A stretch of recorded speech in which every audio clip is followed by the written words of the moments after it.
Aisha Anime, and I've been lucky enough to catch Helen McCarthy at the Jpan Foundation Touring Film Festival. Hi Helen. Hi. Nice to meet you. And we just had a great Q&A session with you, and we just wanted to know a bit more about your opinion on the anthology. So I've never even heard of this term for these animes, because I've actually watched Freedom. I didn't know it was anthology. Oh no, so sorry, Freedom isn't an anthology, it's a series. But there have been a number of anthology films in Japanese, and it follows on from an old established tradition in English and French film, where you have a number of filmmakers who make a short film and they cobble them together into a feature length, or whatever passes for a feature length project. This one's 68 minutes, so a short piece is a very, very short anthology. But a film like Robot Carnival, which runs for over 90 minutes, that's much closer to what you would call a normal feature length film. Tokyo Babylon, Mani Mani Mikyo Monogatari, is a short anthology, again, only about 35 minutes. Some of the Studio 43 Centigrade, Genius Party Beyond. There's a wonderful thing called Noise Man, which is a Koji Morimoto anthology who made one of these. So there's lots of anime anthologies out there, and the benefit for the animators is that they can work on a very short piece that just expresses what they want to say about one thing with no real commercial constraints. Because when you make a feature film, it's generally one director or a couple of directors working together, and the overall theme has got to appeal to the audience. And anthology film, the likelihood is that the audience will come because there are 8 or 6 or however many big name directors on the billboard, and they'll know that at least one of them will have something they like. So it's a really good bet for a filmmaker.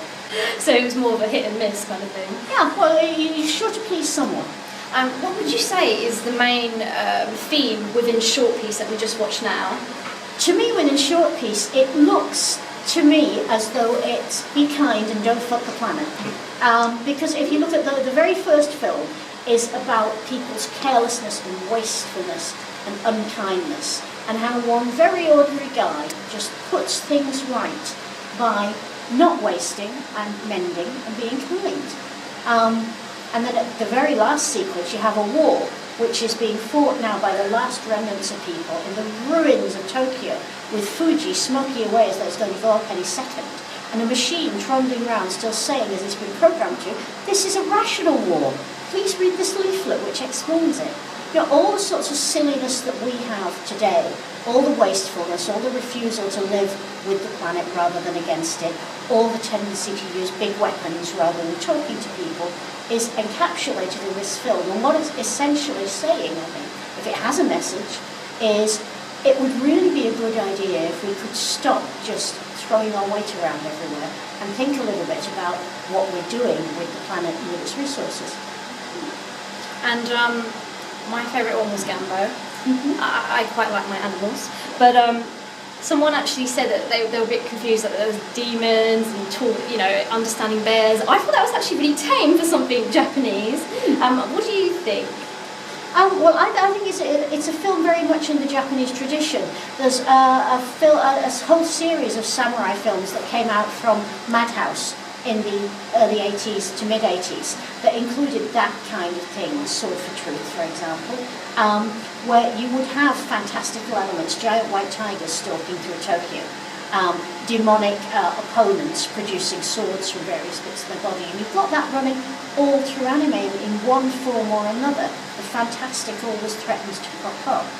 But I think when you look at the kind of magic realism that was in Possessions, Gambo is very much more in the tradition of the video game and the action flick, in that it's all about the innocents being despoiled, the careless lord who has said you have to look after this demon, never mind how many people it eats.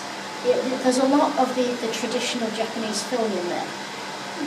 And for people who are not sure who you are, you've written a really good book. Would you like to talk about that? Thank you. I've actually written 12 really good books. This year, in the 12 months since July, I've had 3 books come out, and it looks as though I'm going to have a 4th. My most recent book is A Brief History of Manga, which is that type of Japan. Yeah, probably the shortest book you're going to read on manga, and certainly the most comprehensive, because it goes into manga's world cultural origins, as well as covering it right back to its beginnings and right forward to its end. The Anime Encyclopedia, which is coming out later this month, is the 3rd edition of my mega work with Jonathan Clements. Now, it's currently 40% bigger than the last edition. It's now reached over 1,100,000 pages. It's huge. No, sorry, words. Over 1,100,000 words. Over 1,000 pages. It's so big that we can't bind it any bigger.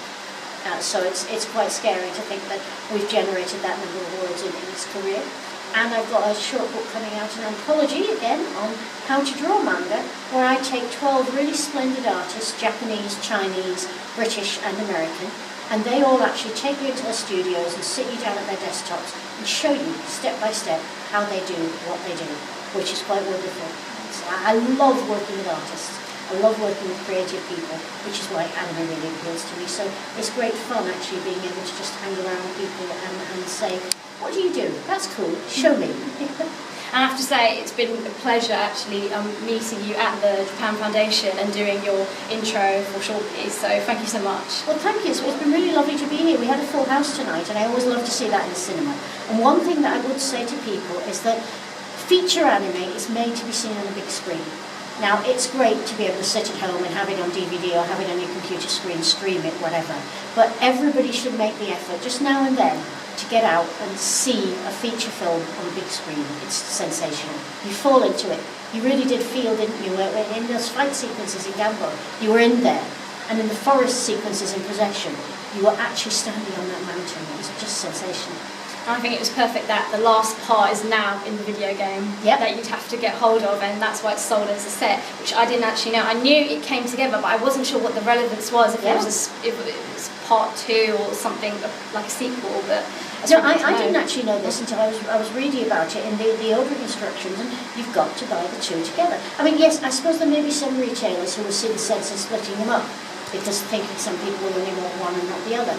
And it is fairly expensive, 50 quid, which is the UK price. Although for a game, it's not that bad, is it? But the thing is, that anime comes as a Blu-ray, so I think it's actually cost efficient. When you think about Blu-rays are quite expensive. Blu-rays are. You can't get them much under 19 or 20, especially for a niche interest like anime. So yeah, it's good value. They should pay us to do an ad. Yeah. Bandai Namco. You need us, yeah, give us money. Bring us to Japan. We will talk to you. Thank you so much.